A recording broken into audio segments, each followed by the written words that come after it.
Thank you so much, Vinu, for that amazing presentation. I would request Girish sir to please. This is a small token of love from Team Road. Today is Doshi's birthday, actually. So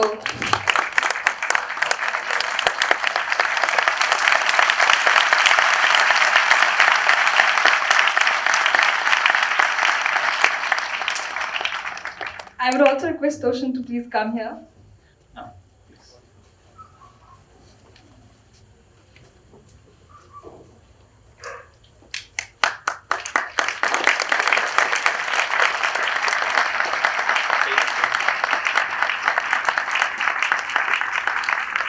Thank you so much.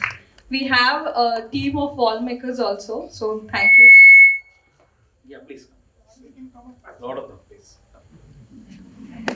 We have the current team as well as many colleagues which have worked with wall makers. Shamas.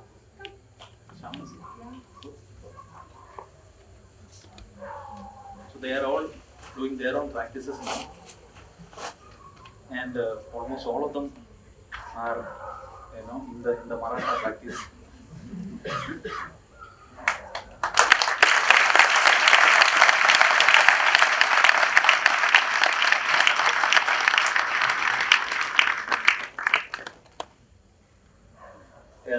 I think the anything else? Question answer. Yeah, questions. Today we don't have a panel discussion as such, but we have some time with us. So if anyone wants to ask any questions, we can have a dialogue.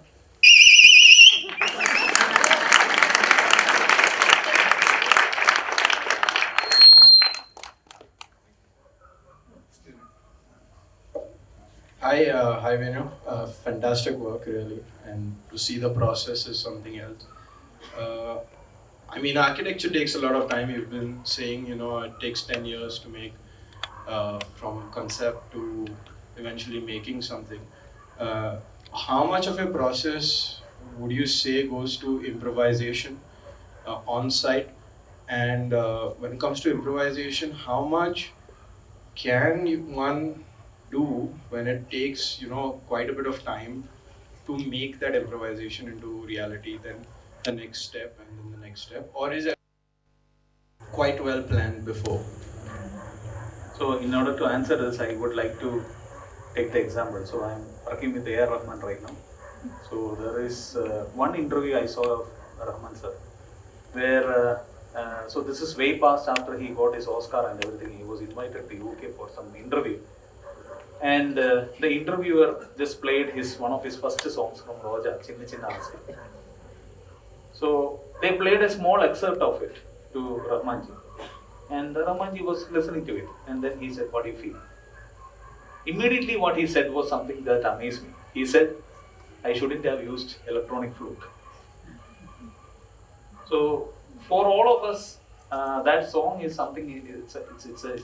It's a masterpiece. There is nothing more than that. But look at the master himself. The second he heard it again, I mean, like it must be years. But he's somebody who has done consistent great work, even today. And for him to say that I should have used normal flute instead of electronic flute is something that improvisation is always happening even past the project. So even when I'm showing you these projects, some of the projects which are completed, I would feel a bit of, like, okay, I could have done this there and stuff like that. Improvisation is a part of you. You are never going to get a full completed product. I think that is very necessary for you to understand that somewhere that process of leaving as it is also necessary. You try to improvise as much as you can so that the client doesn't bleed to death, but try to do it as much as you can with permission, of course. Try to do without permission, of course, but you keep on doing it. I do not think there is a full stop to it. If I ask any of the architects who has completed some fantastic projects, they would look at any of their projects. I am seeing Saurav here, I am seeing Giri sir here, I am seeing Prasanna sir here. Any of them, if I ask them, like, okay, the second they are showing me, they would be like, but this part I am not so happy, is what they would say. That is a part of life. It's amazing that you feel the need to improvise. That means you are sincere to your project.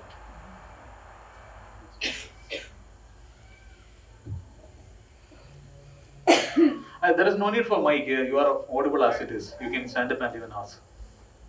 Can you talk about making drawings, models? Oh, there is a lot. We do a lot of drawings actually, and um, over the years I thought I would keep it more simpler and simpler, but it is not. It has gone quite tedious. In fact, the reason for me for vanishing for some time from public platforms was actually that the office work has corrupted with me. You know, lot of drawings are necessary. Any drawing is a save from actual mistake at the side. Any model is an actual save from making a mistake at the side. So the more you do, the more. But I think I draw some on an average around 200 sketches per project. Uh, Around that many number of drawings will be there.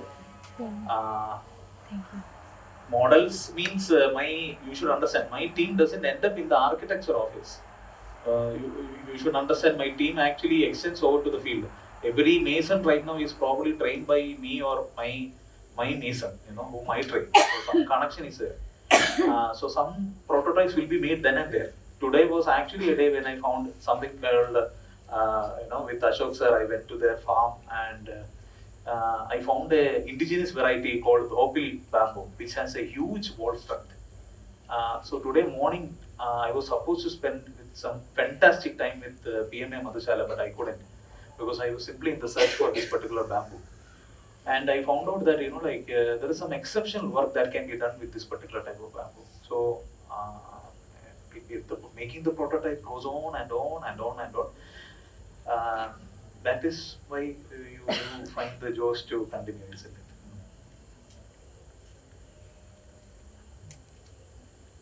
Now that you can see me, you can ask more.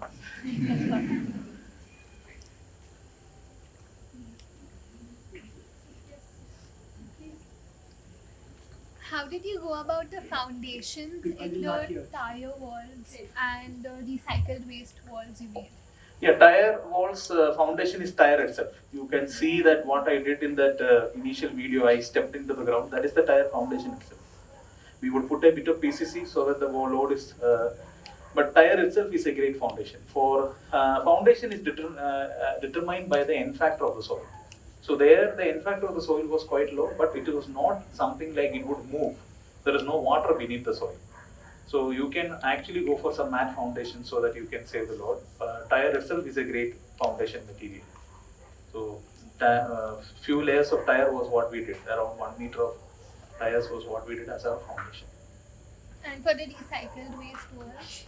Recycled waste walls, again we do poured earth. Poured earth. So there is rammed earth, there is poured earth. There are around 15 types of mud construction techniques out there. Our college cannot really actually in the curriculum teaches all of those things. You need to get out of college and keep learning. Yes. Can you pass the mic there? There.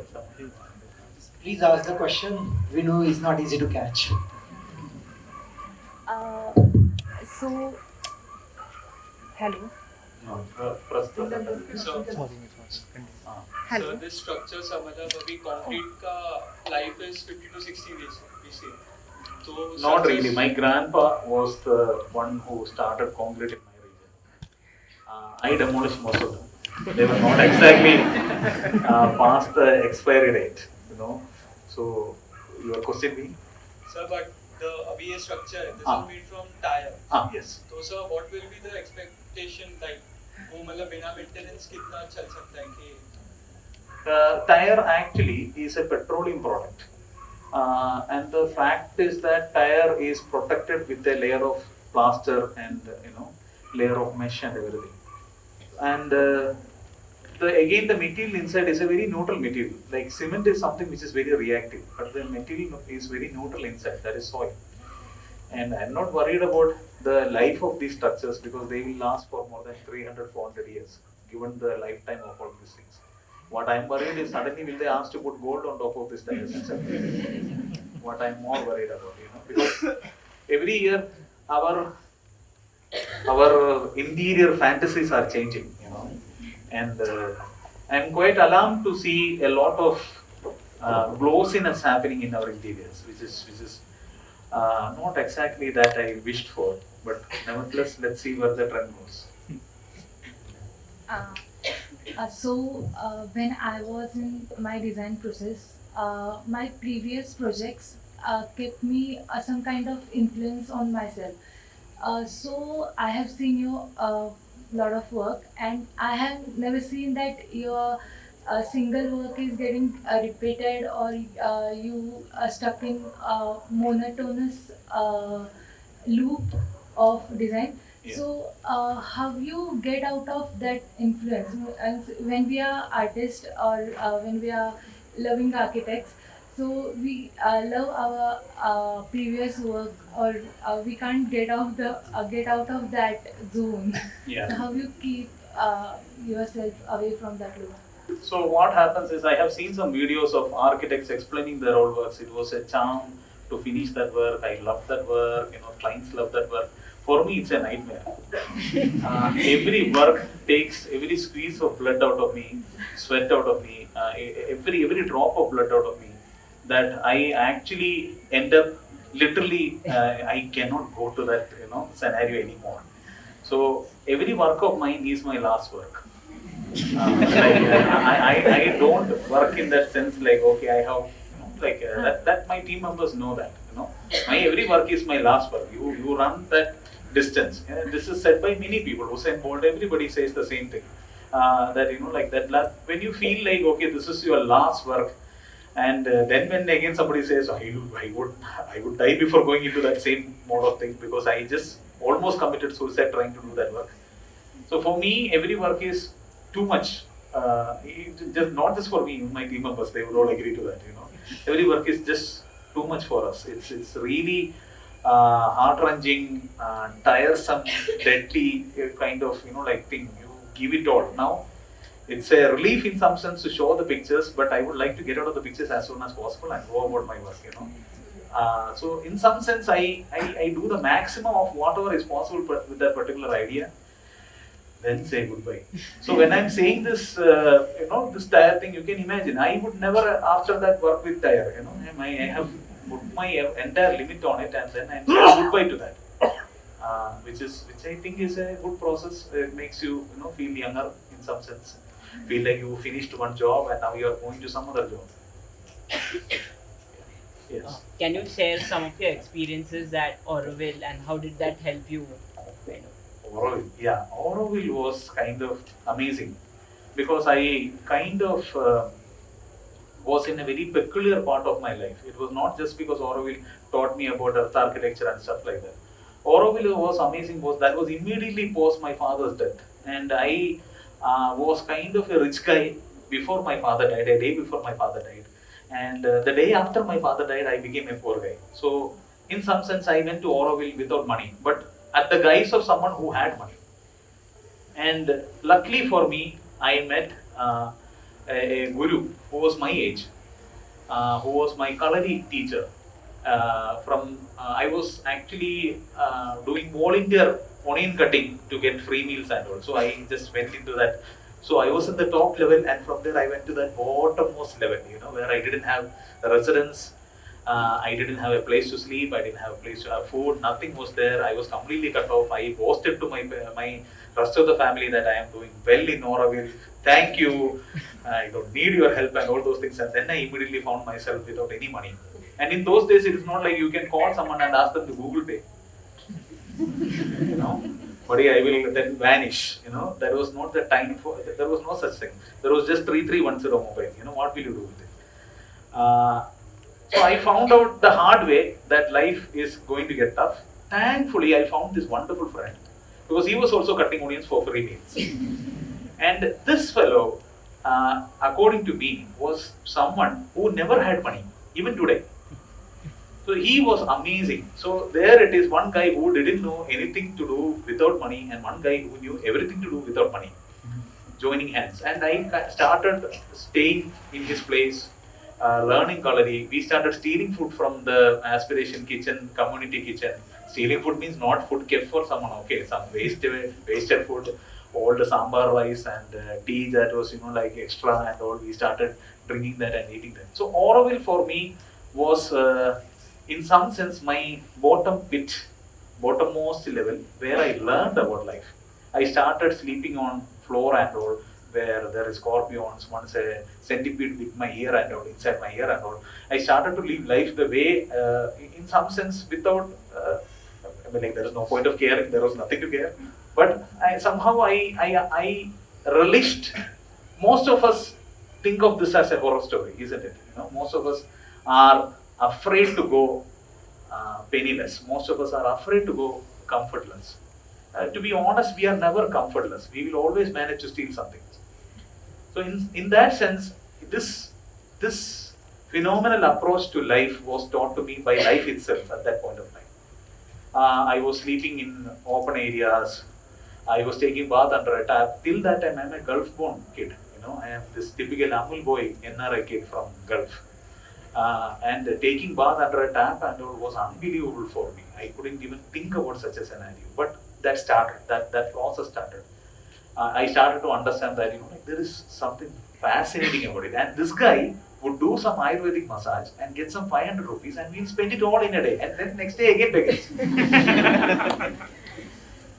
In some sense, that made me bold. That gave me the real strength in life. While many things that I learned, mud architecture, this from yes, Auroville Earth Institute taught me a lot. But in some sense, to face life, I learned in Auroville in a very different scenario. And that was, even today, I would say to many people who has asked me, some of the best time of my life. Yeah, one question. Other than architecture, what excites you?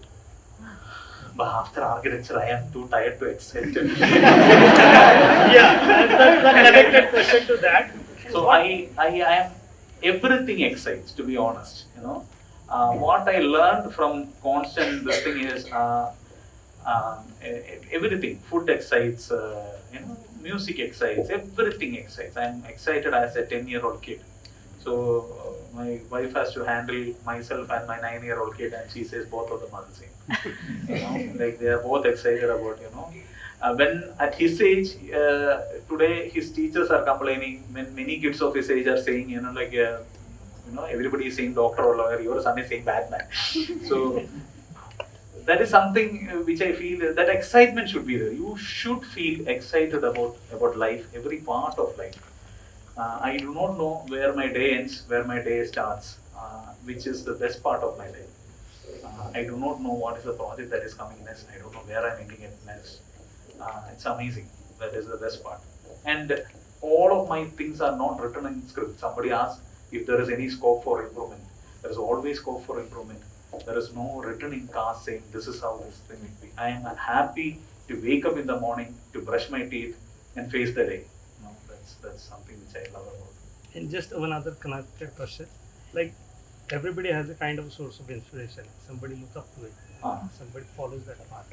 So what is your source of inspiration every time you get into a whiteboard or something? Yeah, better to say that. Yeah, just connected question as I mentioned. See, everybody has its own source of inspiration. And you had been doing so much variety of work. As you said, this is your last work, whatever you do.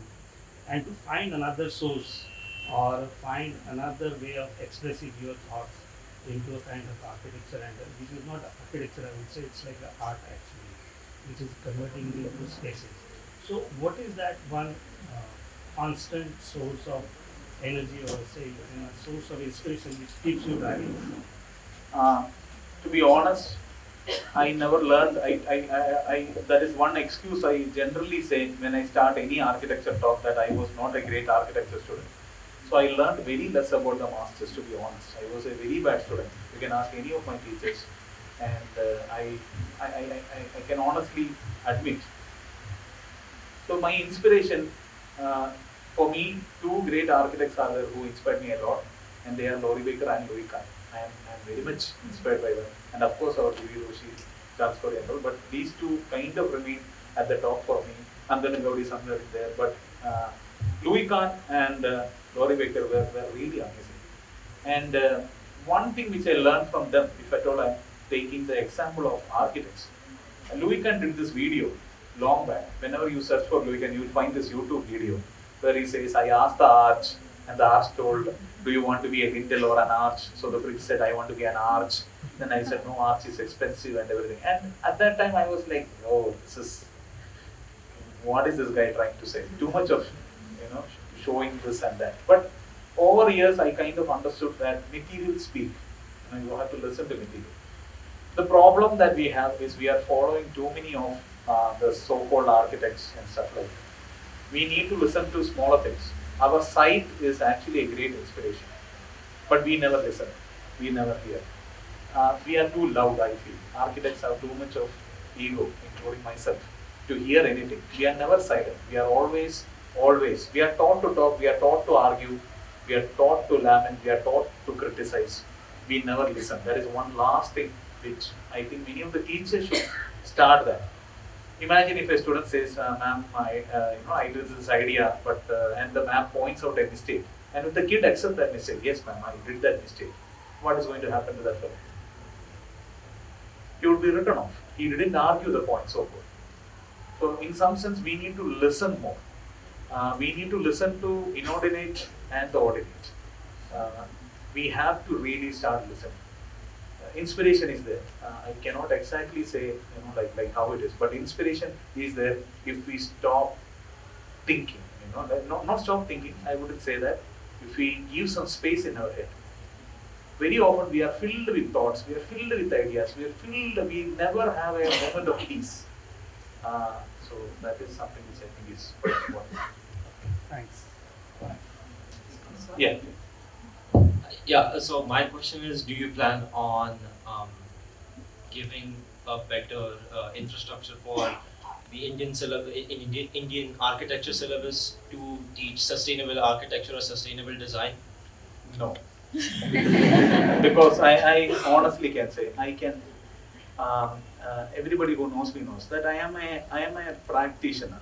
I love to build. I love my team. I love that, like that my my team, my people.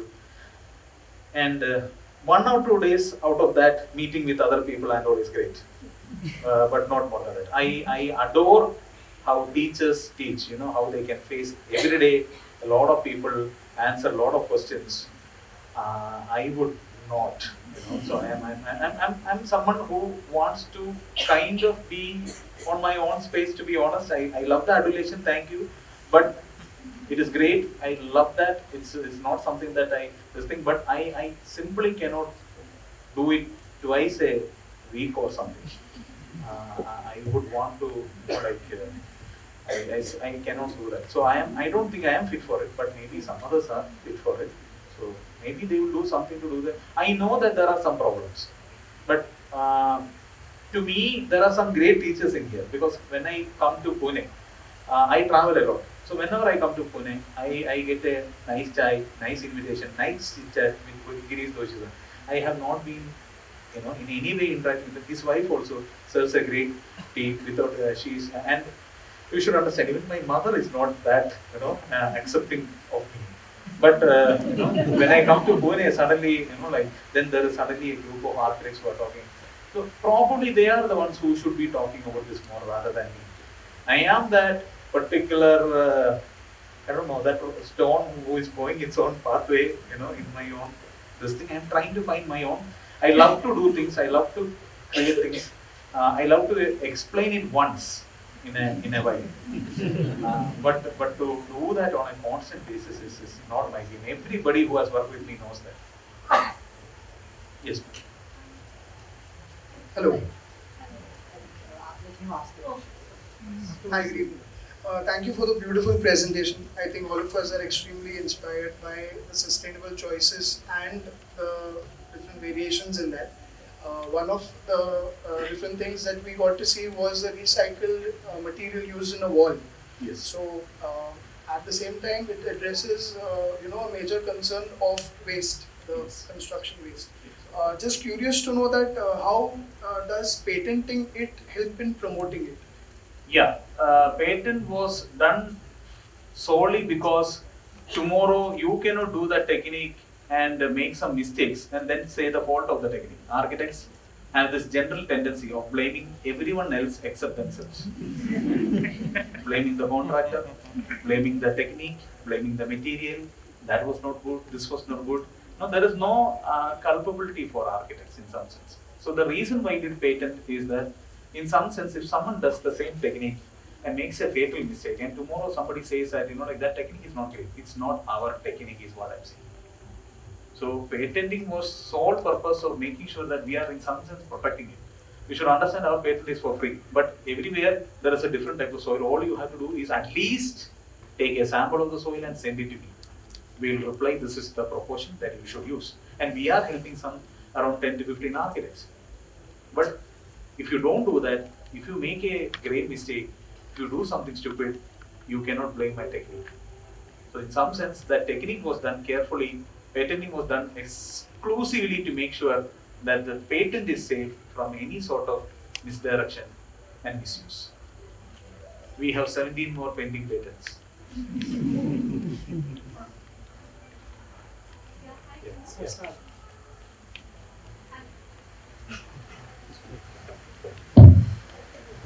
Yeah, hi.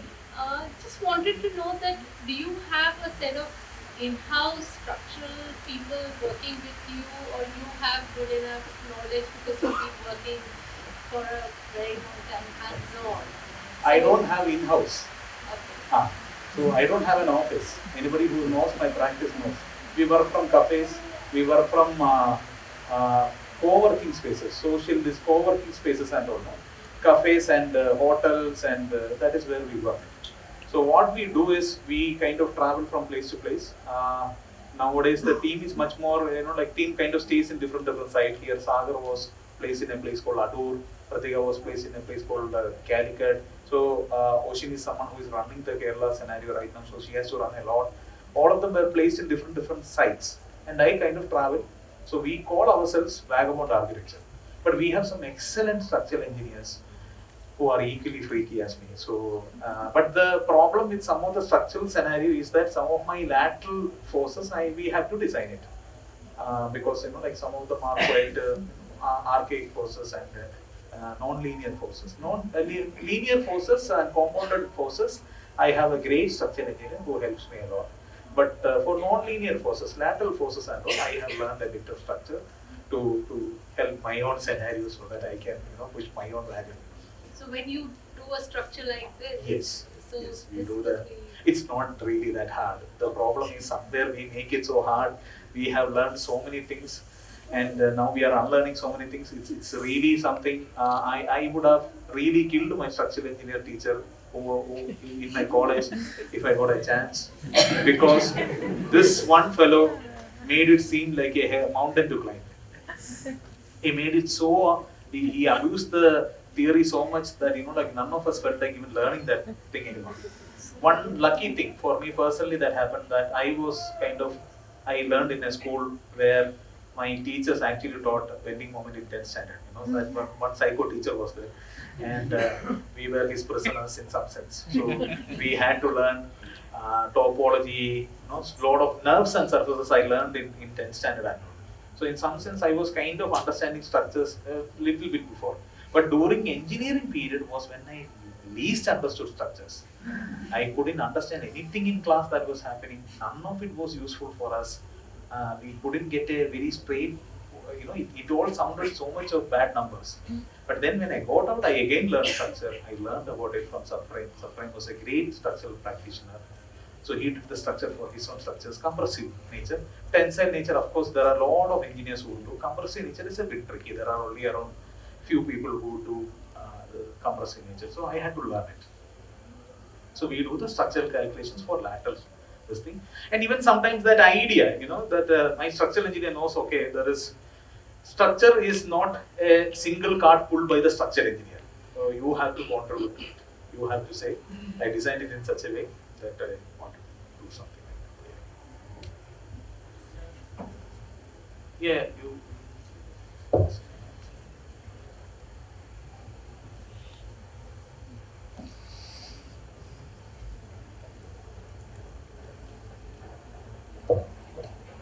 Good evening, sir. So as you said, you draw around 200 to 150 sketches around means during the site.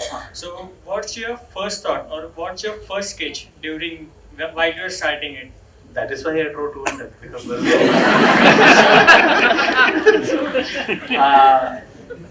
being thoughtless is one of the most important things. Which the more success you get, unfortunately, there is a theory behind it.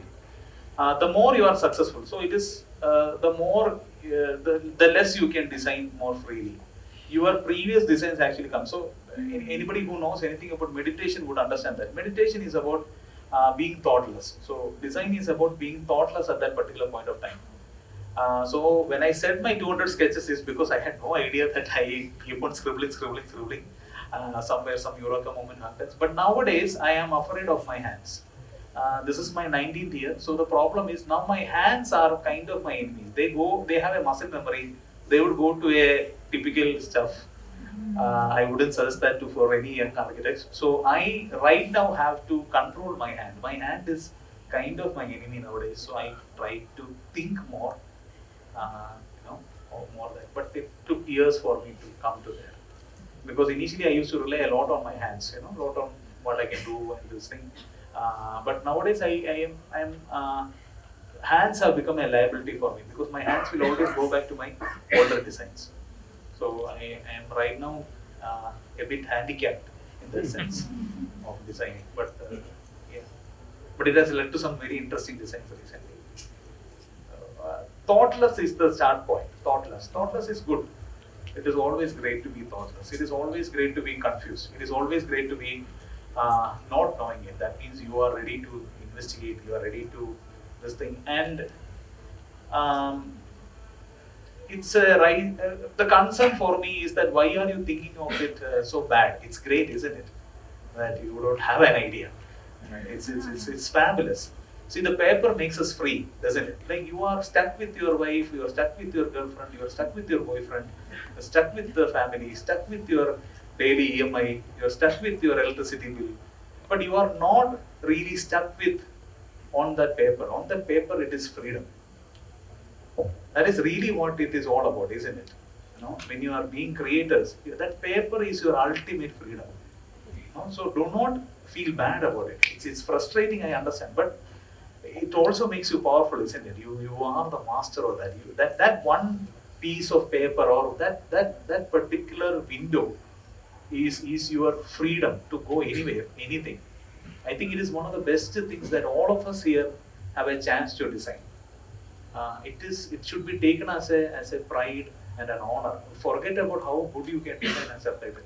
It's fabulous that you are getting some moments on that paper. Actually, this is what I feel.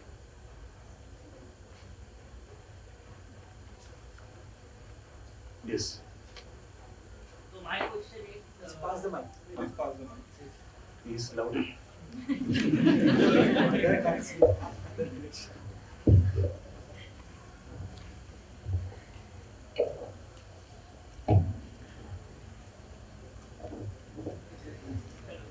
Yes.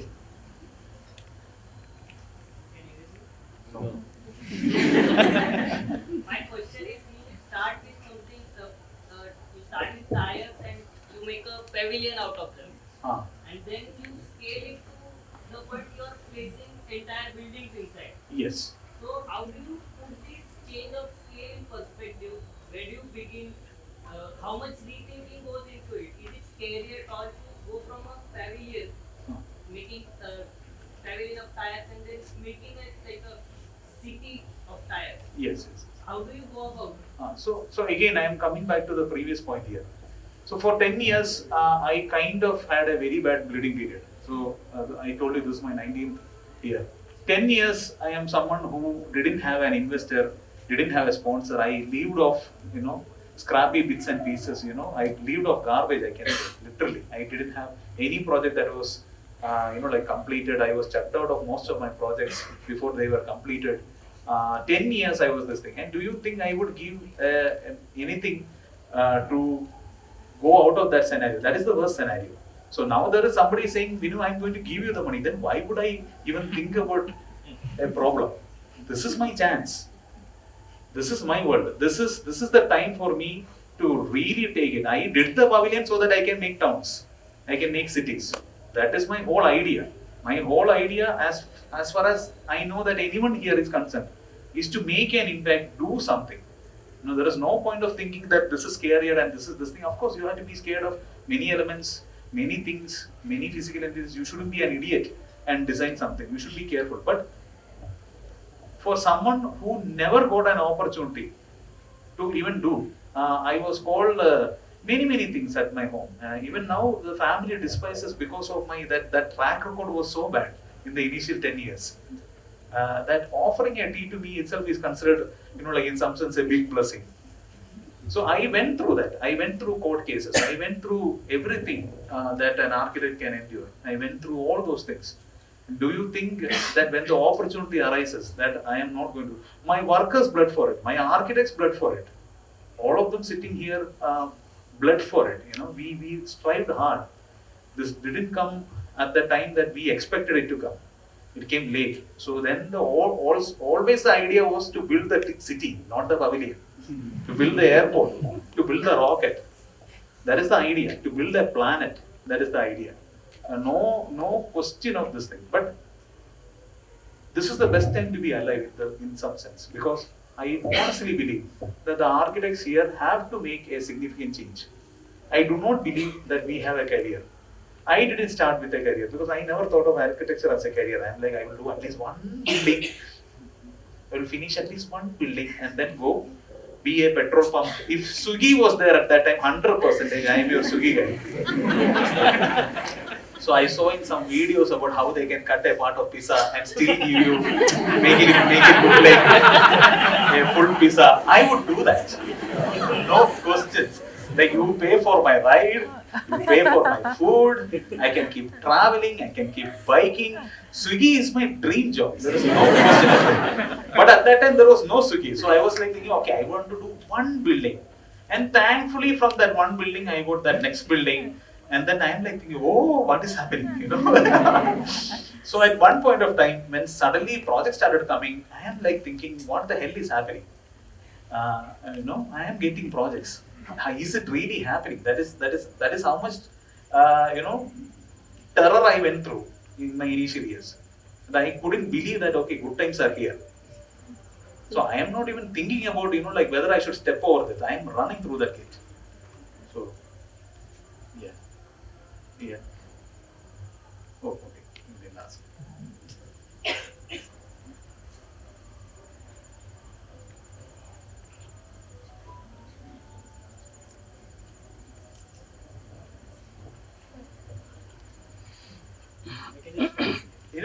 Speak. So my, it's not a question, it's more of a, I just want to know more of your thought on this topic. I've been seeing a lot of tech which has been involved in a lot of industries like fashion, for that matter. So as architects, we also think of us as artists, right? We want to develop new structures, we want to imagine new stuff. Yeah. So what do you think, like, how the tech is going to get into this industry, and what is the next probably 50 years image of this industry in your mind? Frankly, I wouldn't know. But because of tech only, you are seeing these images, isn't it? This is not hand-drawn by me. This is like something like we got computers, that tech which was not available. Right now the systems crashed. This is actually done by Spanish, a Spanish group, because this file was so heavy that none of our Indian computers could take it, So we had to incorporate a foreign group to finish it. And they had the tech that was necessary to do the renderings for this. So in some sense, tech is actually helpful. Today tech is allowing me to, tech doesn't mean AI alone, I'm saying. Like the tech has allowed me to be in touch with my masons, be in touch with my workers. I am here, but still I know the report that is happening day to day of my work. Imagine this 10 years ago, this wouldn't have been happening, Directly now masons can just do video call and say, Anna, there is a problem here, what should I do about it? That is there. So we don't know what AI might do, but I have been always, nice to see things happening, new things happening. Let's see where it goes. We'll see. Nice. Always nice to see new things happen. It's great. AI has gotten in, and but somewhere ours is a built environment, no, in some sense, and it is something which is, and we have a lot of human resources, I believe, like at least in India. And with human resources, I wanted to show that like we can do these kind of things, because ultimately most of these things have to be handled by humans, and the scale of this is very large actually. And if there are certain things that would help us, we welcome it in some sense, always.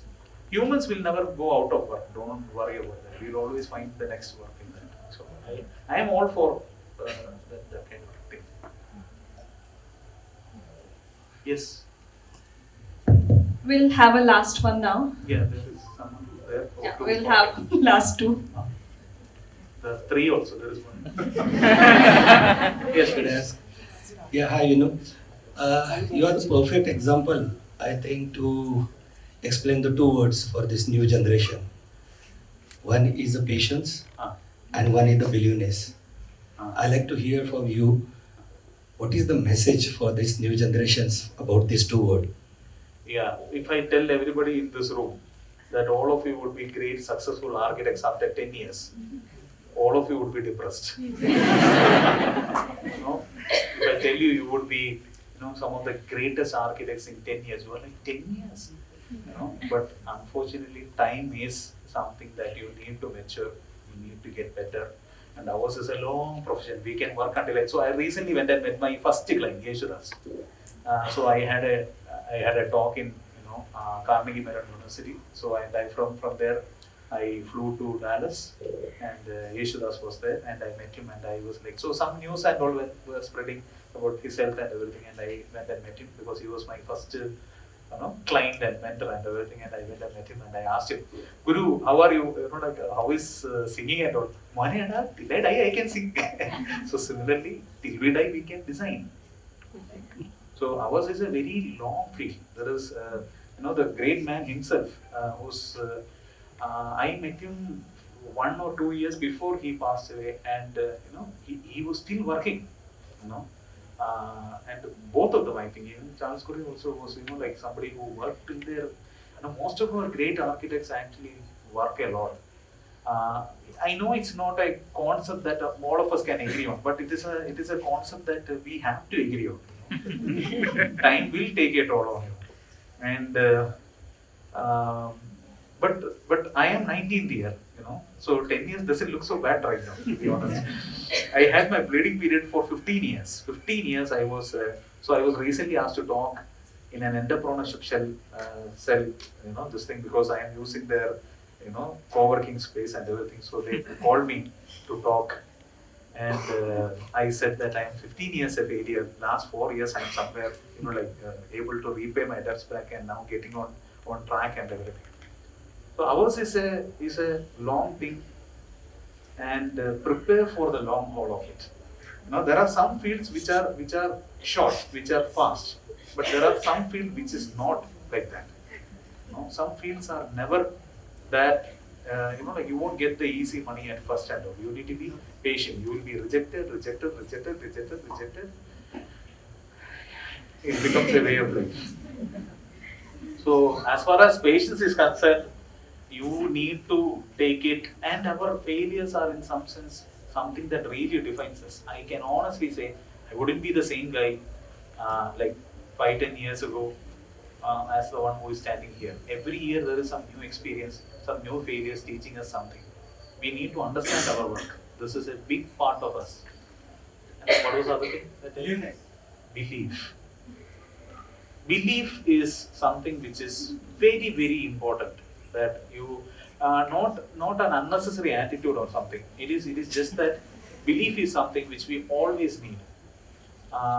And most of you are looking for like some sort of how to say, like inspiration from outside and stuff like that. So recently one of my sisters, like not my biologically related sister, she did a project, a production in which that bombed. It was a cinema, and she did the animation for it, and it bombed. And she was kind of depressed. And I said, so Chechi, I love the movie, And then she said, like, money, but I'm very depressed and everything. And I said, Chichi, like, how old are you? Then she was like quite offended. Why are you asking my age? You know my age.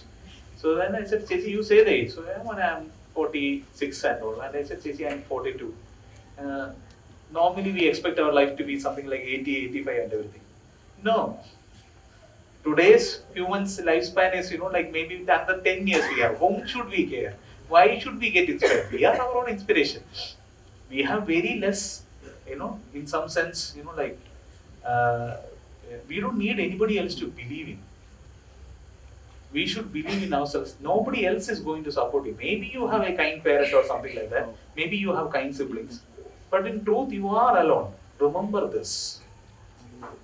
Every creative person is alone in their endeavor. Being creative means you are going against convention. Am I right? Like anything against convention. Who taught you convention? Starting from your parents. So when you are being creative, you are actually going against your parents. Against whoever taught you. So if you don't believe yourself, then how will you go for? That is the one thing that is the only thing you have. You may not have your bank balance, you may not have your, like enough assets and stuff like that. But just imagine the belief of two guys who think tomorrow we will survive, we will steal tea today, We'll steal, have you had Oroville bread? Any of you must have had Oroville bakery and all, no? So imagine if Oroville bread is getting cold. Imagine eating that cold bread. This was a dinner for us for some time. If we didn't have belief, then it wouldn't have happened. Belief is one thing. Somewhere you are taught to not believe in yourself. You are unnecessarily patronized also in some sense. So forget that. Believe in yourself. Next question. Yes, ma'am. One more question. Hello. Yeah. So thank you for the superb presentation. But what I'm just getting very strong feeling is how close you are to sustainability and how you want to make a difference with the material that you've chosen, right, from earth to recycled of waste. And it's amazing that you've been able to convince somebody from Saudi Arabia to use this recycled tires in a country where they have so much money. Yes. And then they are using the recycled thing. Yes, and yes. How to convince architects to use debris when they have the money to use new materials. And I think that one of the things that I feel that we are going through this climate crisis is that we need to look at this way of recycling and create this. And I think that I see that in your projects and in your core strength and your thinking. So can you elaborate a little bit on that? I was taught about embodied energy first when I got out of college by subprime mining. Embodied energy. So when I'm talking about embodied energy, I have to tell that my mud brick, which I showed initially, is 110 megajoules as compared to a simple fire brick, which is 6,000 megajoules. So even in those 565 megajoules. Even in those aspects, I could see that the difference was huge, more than 5 times. 1/5 of the energy with that. And I was always taught to keep a number-wise agenda of embodied energy. So subprime was someone who drilled into us the numbers. I know exactly how much embodied energy glass has, how much of steel has. Do you know a simple cubic meter of steel would be 262,000 megajoules as compared to 110 megajoules. 1 megajoule is considered a truckload of sand. And some of us kind of go for some marbles and stuff like that, which is actually again higher embodied energy. So very systematically we were brought down to understand the real max behind our embodied energy and sustainability concepts. So I was always taught to have a lookout for the real embodied energy number. Our carbon emissions are 40 kilogram per meter cube, 40 kilogram of carbon dioxide, which is the lowest in the world. And our aim is to again go below that. So using tire means again I'm using literally a waste material, means there is no embodied energy accounted for.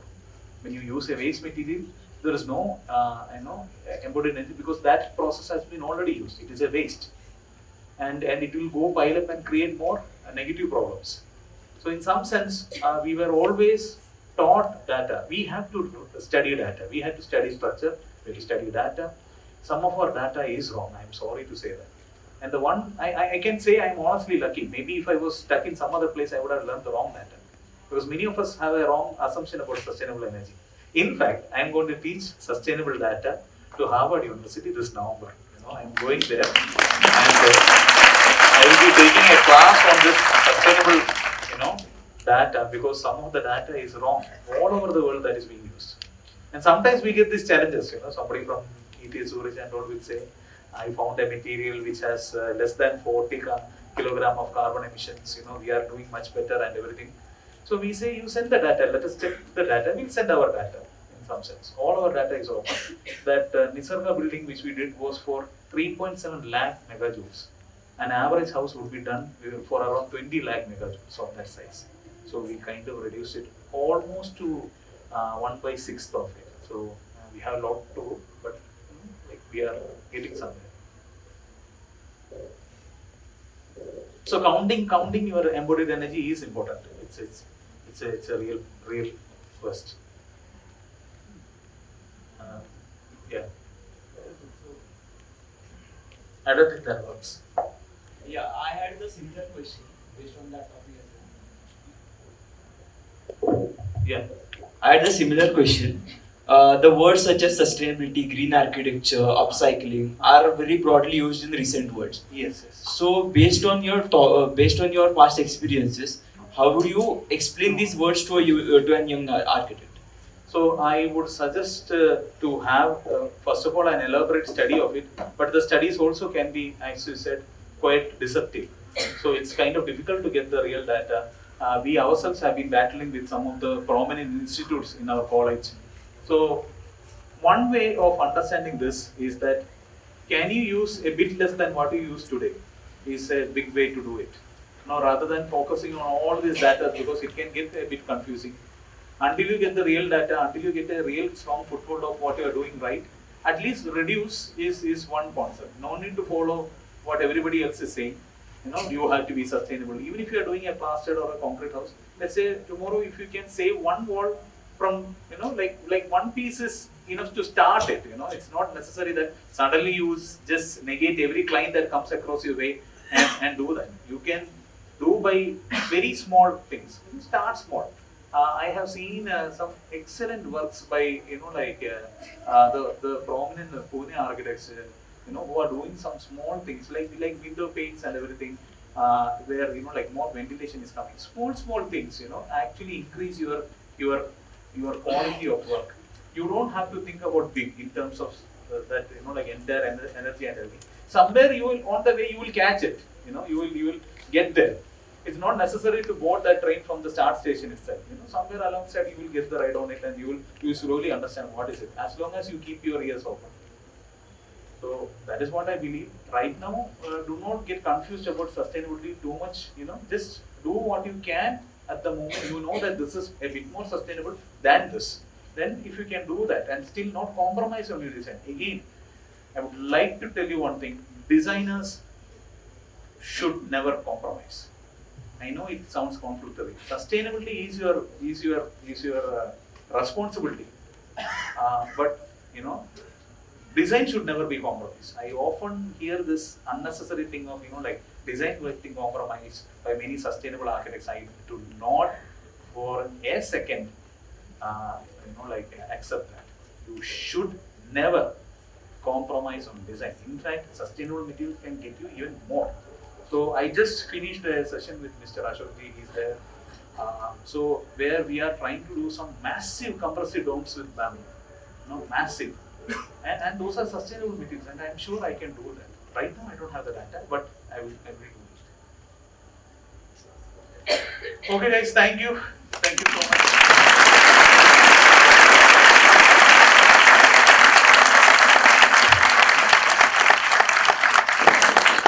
Thank you so much, Vinu. This was an amazing session. We could see a lot of interesting things, and it was fun to hear you talk. Thank you all the audience. Being a rainy day, being not that comfortable situation, you all are here. You've showed your support to Road. Thank you. Thanks a lot. I would like to mention one person because of which this whole thing is possible, and she's Nikita. So a big round of applause for Nikita. Nikita is the owner of this whole place. She runs the studio SAR, and we are going to hear her on Wednesday. She has her own talk. She's an interior designer and product designer herself, and she has her own wonderful line of furnitures. You can see the gallery. We also have a painting exhibition which is put up right now, so all of you can visit that also and be with us. All of you must be following the road page. If not, we are there on Instagram, we are there on Facebook, so follow us. And tomorrow we have an interesting session. It's a storytelling session, Dastane Ramji. So hope to see you, more and more of you here. We have a full series of events till 1st of September at the same venue. So yes, we'll keep seeing you. Thank you so much. Good night.